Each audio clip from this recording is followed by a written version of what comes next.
Rain, rain, go away, come again another day. There's just so many things to be done today, and it's raining. Actually, pabagsak pa lang yung ulan. Napaka-gloomy na naman ng araw. Such a feeling coming over me. There is wonder in most everything I see. Not a cloud in the sky, got the sun in my eyes. Baga tayong gumising na nakapag-coffee. And I won't be surprised if it's a dream. Kahapon, nagsumpa na yung ating Senate President to convene yung to become an impeachment court. Today naman, alas 5 yata o alas 4 ng hapon o alas 3, susumpa naman yung mga senators to become senator judges. So, gulo-gulo na nung nangyayari sa atin. Pero, at least tayo magkakasundo, di ba? It's just a bad look for our country. Sila lang naman nakakaintindi ng mga galaw dyan, di ba? Dun sa highest echelon of power. Wala naman sa atin nakakaalam kung ano mangyayari dyan. Sila lang nakaka-calculate niyan. We are all mere spectators. That's what we are. At umulan na nga, people. Ayan na. Pumigay na ang panahon. Ang makulimlim ay naging maulan na. Sarap mag-coffee ngayon, no? So pagdating ko ng office, the first order of the day is to have coffee. Alam niyo sa kwarto ko kanina, hindi ko na mahanap kung nasaan yung suklay ko. Sino kaya kumuha? So dahil di ko mahanap, mayroon akong sariling baon. Nalala niyo ito sa isang vlog ko. Nawala ko to, hindi natagpuan ko ulit. My dearest suklay.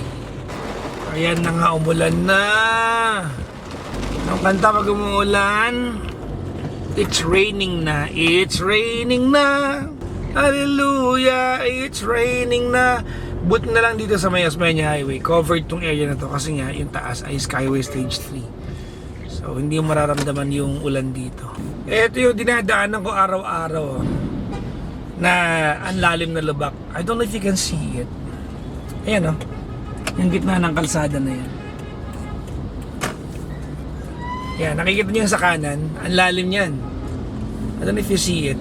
So sa lane natin ngayon, semento, yung gitna espalto, tapos semento ulit. Yung gitna, yung pagitan ng gitna tsaka itong lane natin, ayan, parang kanal na malalim. No one is taking care of it. At pag nakamotor ka, yan ay very, very dangerous. Sobrang delikado nun. Ewan ko, nakailang vlog na tayo dyan. Mag-ingat na lang tayo. That's all that we can do.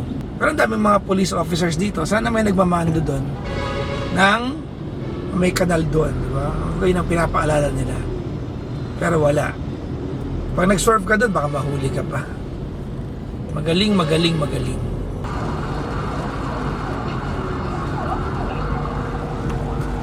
So the leadership in California said that they will handle it, but Donald Trump was having none of it.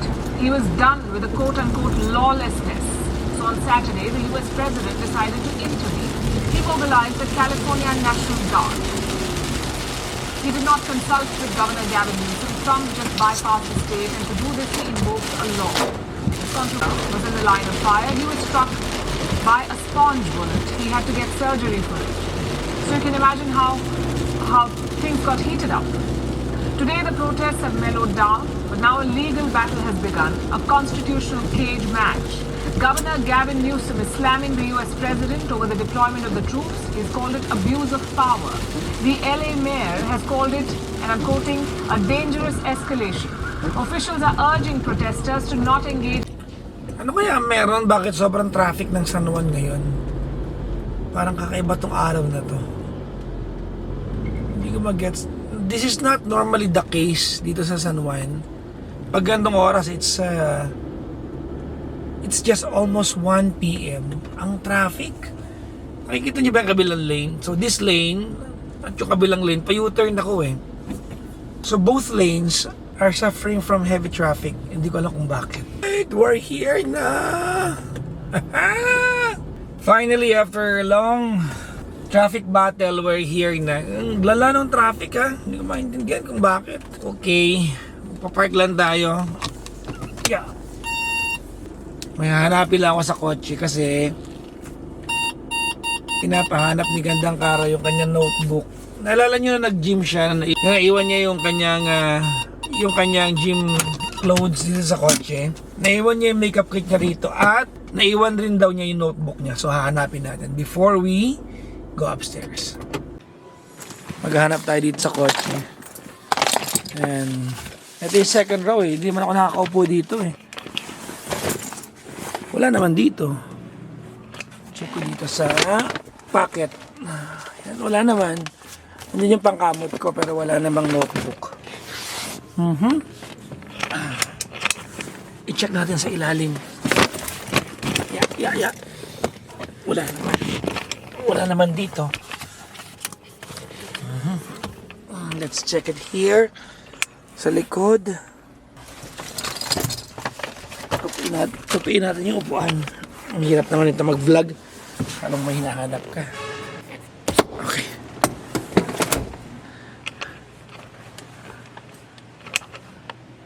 Wala din. Meron dito tsinelas. Wala dyan. So, dito sa likod. Kaya tayo sa likod maghanap.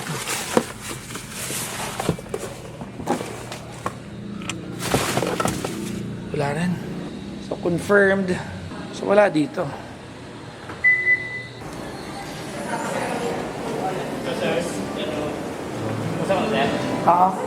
Wala yung notebook mo sa kotse ko. Nakita ko na, nasa kotse lang pala. O, kita mo na? Naghanap-hanap pa ako sa basement ngayon. Kala ko napulot yung short ko. Ay, yung short. Yung pantalong ko pag upo ko. Sumabit. Anyways, finished first round of documents to be signed and to be evaluated. So, dami natin ginawa today. Nag-edit tayo ngayon nung shoot kahapon na cover song. Ito siya. So, toka ko yan. Ipapadala yan kay Amit naman para lagyan niya ng elements. So, 1 down, 4 more to go yata. Tulong pinunong hukom. Mga mahal kong hukom, kundi hindi po ito humihingi ng katagal natin ng minimum wage. So, medyo nakapagpahira tayo from dinner. Ngayon naman, sa gym naman tayo. Magbaback exercise tayo ngayon. That's what we're going to do. Hopefully, hindi na umuulan para medyo hindi madumi sa kotse. Let's go! So, sana teka lang. Sana palusutin tayo nito. Ay, may tumatawag sa atin. May tumatawag. Hello? Ano po, Lalamove Delivery. Lalamove. Saan po galing yan? Galing Mandaluyong po ito. Pwede ba pakiiwan po sa third floor? May elevator naman po kami. Sa guard lang po. Isa lang po guard doon. Third floor po. Third floor lang po, sir. Okay. Sige po. Thank you po, sir. Salamat po. Meron ako in-inquire na teeth whitening, yung kinakagat sa may ilaw sa Instagram. Ang pangalan nun ay White Beam PH. So nagtanong lang ako magkano po yan kasi nakita ko sa isang friend ko, pinost niya. Tinanong ko kung gumagana ba yun, nakakaputi ba ng ngipin. Sabi niya, yes, gumagana kahit yung ibang brand na dating ginagamit niya, gumagana naman. Sabi sa akin ng White Beam PH, padala nila ako ng libre, wag na ako bumili. Sabi ko, sige. So malalaman natin, mamaya, napapunta akong gym nandun sa office na yung product. Hindi ko na makuha kasi nakalabas na ako ng kalsada kanina. Malalaman natin kung gumagana. I-try ko mamaya sa pagdating sa bahay. Quick workout lang tayo. Quick but intense workout. Gusto ko yun. Quick but intense. Gusto niyo ba ng quick but intense? Gusto ko yun. Na workout. Ang gulo ng bansa natin, no? Sana kung matutuloy yung impeachment, matapos na kagad, o di kaya makuha na yung katotohanan dyan. Kung hindi naman, sana yumaman na yung Pilipinas. Yun naman gusto nating lahat, di ba? Challenge the validity and legality of the proceedings. And in connection with the initiation of the impeachment complaint, in the hope that after I speak, Senator Judge Bato will get behind my idea. It before its amendments or resolution or before a nominal We're here na every day. Every day. We're here every day. Every day. Okay. Just like every day, we're here. May nag-yoga ngayon. So, yoga. Tayo back exercise tayo ngayon.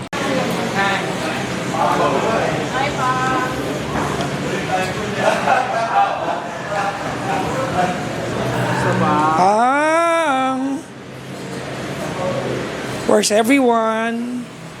Sir Mike. Saan ka ba? Bumili ng Monster? Yep. Alright. Hindi ko na vlog yung ating pag-gym. I'm tired. At malapit na mag-start yung show natin. So we are 3 minutes away sa office. Kaya yan. Pagod ako, grabe. Pero hindi bale. Mabawi naman yung nawawalang lakas pag ere natin. Office na tayo. Parang nabunsol ako sa pre-workout tsaka protein shake ko, kaya parang bloated ako. Sherman, palagay ng bed. Uy, nakahabol tayo. Yes. Let's go. May dumating na product sa atin, teeth whitening, white beam. Ayan o. Nakakaisang kain pa lang ako today, pero parang hindi ako nagugutom. Uwi na ako. Yung munggo lang yung kanain ko kanina. Habang nanonood ako ng impeachment trial, yun lang yung kanain ko kanina. Wala pa akong kinain maliban doon. Siguro nakakabusog din yung yung protein shake na iniinom ko sa gym. Ay nako, mga 20 minutes tayo nasa bahay na tayo. Let's go home. So, kakain muna ako bago ko ilagay yung teeth whitening sa ngipin ko. Kain muna, toothbrush, tapos gagamitin ko yung teeth whitening. Sana wag umulti. Alam ko ulti pa, sayang. Nasa Discord ako ngayon kasi naglalaro yung mga tropa ko. So this is what I do kapag madaling araw. Nanonood ako ng laro nila habang kumakain. Tapos mamaya kung kaya ng time, maki-join ako sa kanila bago ko i-edit yung vlog na to. Aray na. Apatay na pag-aray. Use your oath. So, for your information, hindi ako endorser nito, but they sent me a free one. So, this is a white beam professional teeth whitening kit. So I'm not endorsing this one, but I'm going to use it kasi pinadala sa atin. At nag-vlog naman tayo araw-araw. So, FDA registered, sabi nila. So, magkaiba ang FDA registered at FDA approved. So, magkaiba yun. Sabi ko lang sa inyo, yung mabuksan. So, sa kahon niya may nakalagay na our guide to whiter teeth. Number 1, rinse mouth with water. Kaka-rinse ko lang. Apply gel on tooth surface. Yung instruction niya. Ito ba yun? Tapos, 15-minute treatment. Tapos, rinse with water ulit. Ako, hindi naman yung ngipin ko ay hindi naman siya sobrang puti, pero hindi rin siya hindi naman siya madilaw. I think I just have a healthy teeth. Yung pangatlo. Number 3 tayo. Tandaan nyo, number 3 ha.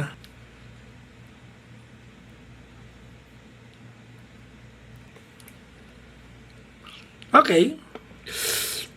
And then, what you do is,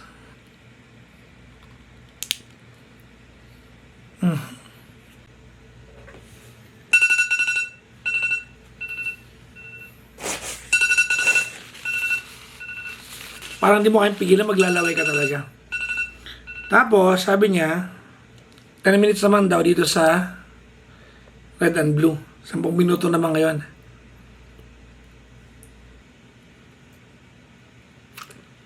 So, kailangan talaga may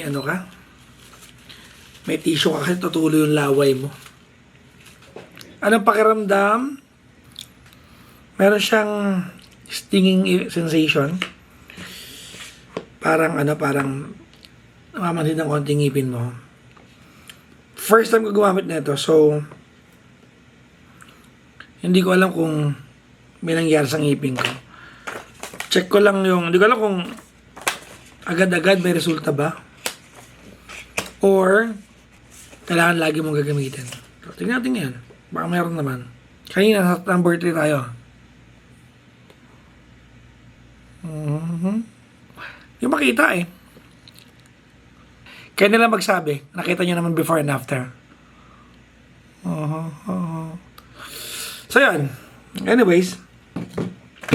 Probably use this in the coming several days. And I will let you know kung sakaling may magbago sa ngipin ko. Nandito naman yung yung color guide eh. I will let you know. Yun lang. Maraming salamat sa panonood ng vlog ko. Thank you very much. You guys are awesome. Thank you for watching my day. Bye.